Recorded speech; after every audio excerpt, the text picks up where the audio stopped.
Halk yaman oldu da, lekin birinci katımdan öttem. Meganning o'tgan birinchi qatimning firsti birinchi qatim. Mushta bir tizrat o'tadi valla. Jaynan 26 kuni bo'lgan ma'qulchimiz imtihon bir 3-chi qatimliq imtihon esa ma'lum 3-chi qatim o'tdi. Valla endi bir qatim boshqa yerda ekan shunaqa. 2-chi qatimliq imtihon bilan qashanga olib chiqdim. Ko'z keldi tali o'tamidan bir qatim o'tdi. Ma'lumlar papasa qizaloqamda halk yaman oldu da, lekin birinchi qatimdan o'tdim. Meganning o'tgan birinchi qatimning firsti birinchi qatim. Mushta bir tizrat o'tadi valla.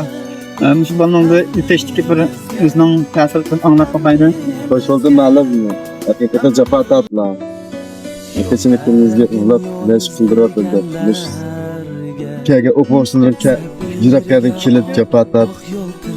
Azroq bo'lsin o'rganib ketsin deb getler. Hoş buldum. Rahmat. O'tgan kun xush bo'lgan valla. Ben filmleri kopta bir genç var. Ben müteşekkir. Sen Cemal'imde doyundan kürer. Doyun atlık alakalışı beni yaksın. 8 günde günlüklerim. Ben telefonumda hakikaten ödep kettim. Birinci kursumda var. Şu 300 imtihanın birisini halaydıqanlar. Müşmelim izlep korkmay kilip bir gençler çok ödep kettiler. İşte internette üzülgen sen bolta sistemi qerden sen bolta deygan bolta bu kadar qıslar müşbalının boğan xuşallık sırıma nisb bolda don qala qılasan bollar.